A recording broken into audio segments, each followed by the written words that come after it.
Real Madrid বনাম Barcelona, খাতা কলমের হিসেবে এটা শুধুই একটা ম্যাচ, কিন্তু দুই দলের কাছে প্রসঙ্গ যখন রিয়াল বার্সার লড়াই, তখন সেটি আর সাধারণ ম্যাচ থাকে না, হয়ে ওঠে মর্যাদা আর আভিজাত্যের যুদ্ধ।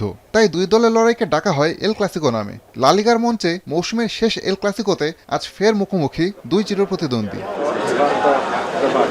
বার্সেলোনার জন্য আজকের ম্যাচ একটু বেশি স্পেশাল। চলতি মৌসুমে লিগের প্রথম দেখায় রিয়ালের কাছে হেরেছিল বার্সা। এরপর লস ব্লাঙ্কোরা সামাজিক মাধ্যমে চিরপ্রতিদ্বন্দ্বীদের নিয়ে ট্রলে মেতে ওঠেন। আজ রিয়ালকে হারিয়ে সেই হারের প্রতিশোধ নেওয়ার সুযোগ পাচ্ছে কাতালান ক্লাবটি।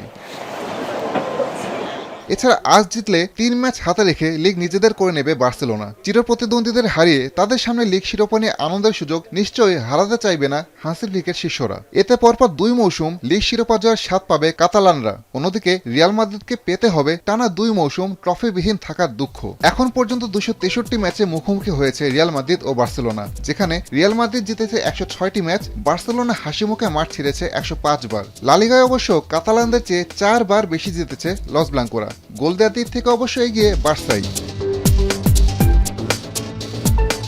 এই ম্যাচে পূর্ণ শক্তির স্কোয়াড পাচ্ছে না কোনো দলই। বার্সেলোনার সবচেয়ে বড় তারকা লামিনে ইয়ামাল ইনজুরির কারণে মাঠের বাইরে। অন্যদিকে চোট সমস্যা ছাড়াও ড্রেসিং রুমের কোন্দলে দিশাহারা রিয়াল মাদ্রিদ। তবে স্কোয়াড যেমনই হোক, রিয়াল বার্সার লড়াই উপভোগে বোধ হয়ে পড়বেন ফুটবল ভক্তরা, একথা নিশ্চিত।